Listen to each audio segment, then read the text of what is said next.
একটা সময় আমি ভাবতাম কলকাতাতে জামা কাপড়ের দাম অনেক কম। তাই দিদিদের সাথে গল্প করতাম ভবিষ্যতে আমি যদি কখনো কলকাতাতে যেতে পারি তাহলে বস্তা ভরে ভরে জামা কাপড় নিয়ে আসবো। তোমরা যারা যারা এখনো পর্যন্ত একবারও কলকাতাতে যাওনি তাদের কিন্তু এই ধারণাটা এখনো মনের মধ্যে রয়ে গেছে। এই ধারণাটা আদৌ সত্যি কি মিথ্যা সমস্তটা শেয়ার করব আজকের এই ব্লগের মাধ্যমে। আমরা সবাই মিলে রেডি হয়ে বেরিয়ে গেছি কলকাতার নিউ মার্কেটের উদ্দেশ্যে।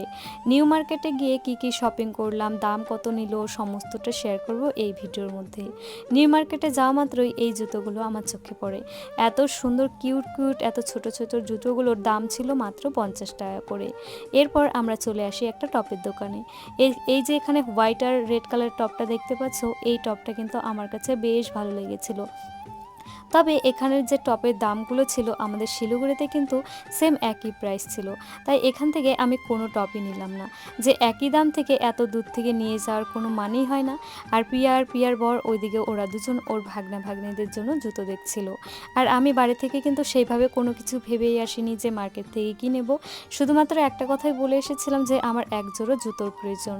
আসলে আমি ইসলামপুর থেকে যে কলকাতা গিয়েছি ওই এক জোড়া জুতো পরেই চলে গেছিলাম, যার জন্য আমি কিন্তু মার্কেট থেকে জুতো নিয়েছিলাম।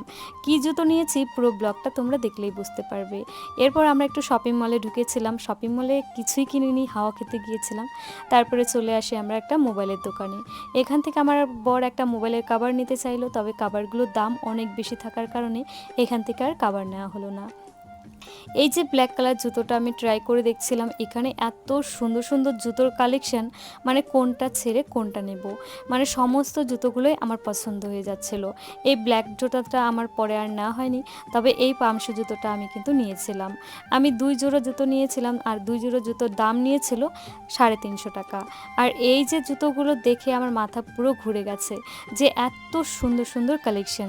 আমাদের শিলিগুড়িতেও কালেকশন ভালো ভালো, তবে কলকাতাতে আরও অনেক সুন্দর সুন্দর কিন্তু কালেকশন রয়েছে। মানে যেটা দেখবে সেটা দেখেই কিন্তু পছন্দ হয়ে যাবে। তবে এখানে কিন্তু দামাদামিটা ঠিকঠাক মতো করতে হবে। ওরা দেখেই বুঝে যায় যে বাইরের লোকজন, সেখানে তোমাকে কিন্তু যেই দাম বলবে তার থেকে হাফ টাকা কিন্তু বলতে হবে, তাহলেই কিন্তু ঠিকঠাক মতো এখান থেকে শপিং করতে পারবে। এই যে ড্রেসটা দেখতে পাচ্ছ, এই ড্রেসটা কিন্তু আমি নিয়েছি আমাদের পুটির জন্য। সামনেই যেহেতু পয়লা বৈশাখ আছে, তখন আমি এই ড্রেসটা পুটিকে দেবো। আর তারপরে আমরা চলে আসি একটা লেদারের দোকানে। এখান থেকে পিয়ার বর একটা পার্স নিয়েছিল। তারপর আমরা চলে আসি ঘড়ির দোকানে। ঘড়ির দোকান থেকে পিয়া কিন্তু একটা ঘড়ি নিয়েছিল। তারপর আমরা সবাই মিলে চলে আসি এখানে লেবু শরবত খাবো বলে। আর কলকাতাতে আসলে আমি কিন্তু সবসময় এই লেবু শরবতটা খাই, যেটা খেতে আমার খুবই ভালো লাগে। এদিকে পিয়া ঘুরতে ঘুরতে শরীর ওর ক্লান্ত হয়ে গেছে। তারপর আমরা চলে যাই একটা